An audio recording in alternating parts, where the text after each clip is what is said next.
Ça va? Malheureusement, vous ne pouvez pas vous installer ici, monsieur. Un homme couché à l'entrée de la station Arlois invité à quitter les lieux. Un peu plus loin, même scène, juste à côté des portiques. Des personnes en errance, sans abri ou toxicomanes, de plus en plus nombreuses dans le réseau souterrain.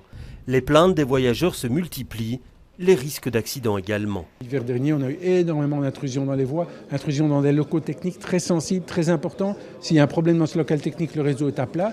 Le réseau est à plat, il y a des centaines de milliers de personnes qui n'auront plus de métro.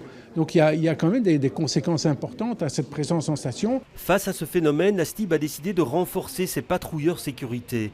Elle va en engager 40 de plus. Mais elle va aussi mettre en place un système de maraude, s'inspirant de celui qui existe dans le métro parisien. Il s'agit d'aller vers la personne pour créer un lien de confiance avec elle, une relation qui va nous permettre d'identifier un peu les éléments de sa situation qui sont problématiques quant à son insertion sociale. Une fois ce diagnostic réalisé, nous allons pouvoir nous orienter vers des partenaires. À Bruxelles, 25 temps plein seront dédiés à cette mission. Cette équipe travaillera de concert avec les associations.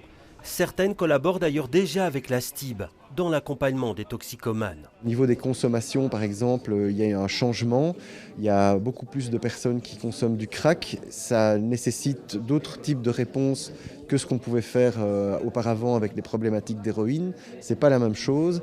La région a débloqué un budget de 6 millions d'euros pour la mise en place de ces nouvelles actions. Si on va guider les gens accompagner hors les stations, il faut faire en sorte qu'ils ne reviennent pas juste quelques heures après, alors faire en sorte qu'un accompagnement vers de l'aide structurelle et comme ça avoir des réponses durables sur le terrain. Mais il faudra du temps pour voir les effets de cette approche.